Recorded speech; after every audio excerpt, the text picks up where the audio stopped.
Hey foodies, on today's Miss Edna Mae's Southern Eats and Treats, by request, I'm going to be doing a vegetarian Alfredo pasta. I'm Chef D, and let's get started. I'm going to start by cutting 3 to 4 medium-sized yellow squash into about half-inch bite-sized pieces. Once I'm done with my yellow squash, I'm going to do the exact same thing with 3 to 4 medium-sized zucchini. Next, I have a half pound of fresh broccoli that I'm cutting into bite-sized pieces. And I'm going to follow that by thinly slicing a pound of portobello mushrooms. I like getting the whole mushrooms and slicing them myself because the already sliced ones cost twice as much. Plus, I get to control the size of my slices. Now I'm ready to do my red bell pepper. And this is a quick and easy way to cut your bell pepper and get all of those seeds out in one non-messy, smooth move. After you cut your edges off, then you're ready to just pull the center out and all of the seeds come out just like that. And once I have all of my seeds out, I'm going to flip it over and pull off the extra parts right here. Once I have all of that removed, I'm going to slice the bell pepper and then remove these white pieces, which are called the ribs. These pieces are edible, but they do have a very bitter taste, so I discard mine.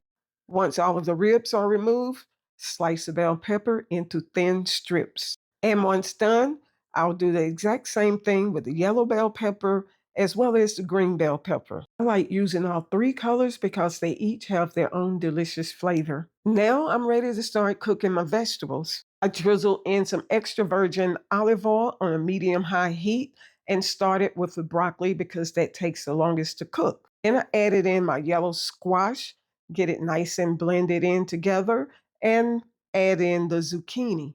Now, the key is to make sure that you're constantly stirring so all your vegetables are cooking evenly. I'm adding in my portobello mushrooms now and giving the vegetables a good stir. Okay, so now I'm adding in my black beans for protein. I absolutely love black beans, so I always cook up a few batches so I can freeze them and thaw them as needed. Now, in total, the vegetables should take about 10 to 15 minutes, but gauge accordingly. I'm only going to use salt for seasoning because the salt is all that's needed to bring out the unique flavors of each of the vegetables. And the vegetables are done. For the Alfredo sauce, I'm going to use a Parmigiano Reggiano cheese, an aged imported cheese with 0 additives and chemicals. You can get this in the specialty section of your grocery store. Authentic aged cheese has a rind that forms on the end that seals in moisture and flavor. Now, notice how this cheese is white? That's because no colors or chemicals are added. And see how it crumbles? That's because it is aged and not manufactured by machines. And it smells amazing. But by all means, use the cheese of your choice. I don't know. I'm just one of those people that not only want my food to taste good, but make me feel good. But whatever cheese you decide to use, just know that the more chemicals, the harder it is to melt. Now I have 4 cups of my cheese shredded. And remember, the key to a great Alfredo sauce is using great ingredients. Okay, next I have 2 cloves of garlic that I'm going to mince and use in my Alfredo sauce. This will be the perfect amount to blend in and enhance the flavor of the sauce. Once I have my garlic peeled, I'm going to put them into my garlic mincer so I can have the thinnest, smallest pieces that'll blend and disappear into the sauce. And if you don't have a mincer, go ahead and just chop them into small pieces by hand. Okay, I'm going to add 2 tablespoons of butter to a pot on medium high and melt it down. And once the butter has melted down, I'm going to add in the garlic and cook for 2 to 3 minutes until the garlic is translucent. Once my garlic butter mixture is ready, I'm going to add in 4 cups of heavy whipping cream. Now, I've had people ask if they can use milk instead of heavy whipping cream, and the answer is yes.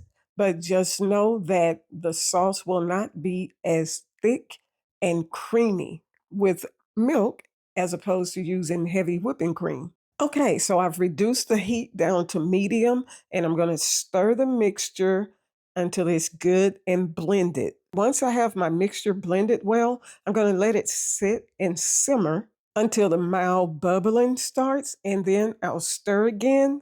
And I'll repeat this a couple of times because this is really incorporating the ingredients together even more. And once I've done that a couple of times, I'm going to reduce my heat to medium low and add in my cheese. And as you can see, the cheese instantly dissolves because there are no chemicals. And this is why this Alfredo sauce will be the creamiest, thickest, healthiest, most delicious Alfredo sauce you've ever had. Okay, I got all of my cheese in, so I'm going to give it a good stir, reduce the heat down to low. And the little pieces that you see floating, those are the garlic pieces, and they will continue to cook down the more the sauce cooks. Now, at this point, it becomes about allowing the sauce to reach the thick consistency that I want. And that happens by allowing the sauce to reach small simmers and stirring. And I'll repeat that 3 to 4 times to reach the right consistency. And one of the things that I want to be mindful of is to not overcook the sauce. 15 minutes tops. Anything after that, then the dairy will start to break down and cause the sauce to break. And as you can see, my sauce is nice and thick. So I'm going to turn the heat off, set the pot to the side, and it will continue to thicken as it cools. And as my sauce cools down, I'm going to go ahead and get my pasta ready. I'm cooking my pasta about 8 minutes until they're al dente, which is slightly soft to the touch. Take out a 1/4 cup of pasta water and set it to the side before draining the water off. Now the pasta is ready to go into the sauce, which I've brought to a slow simmer on low heat. I'm adding in my pasta water, which will thicken the sauce even more. I need to let my sauce come to a medium simmer and mix the noodles in really good. And this is why I want my pasta to be al dente, because that gives room to the noodles to cook more without being overcooked. Okay, I'll turn the heat off and let this rest for a couple of minutes. And this is a perfect thick and creamy Alfredo sauce. And now I've combined all of my ingredients to create this amazing vegetarian Alfredo pasta. Make sure you tune in for my next recipe.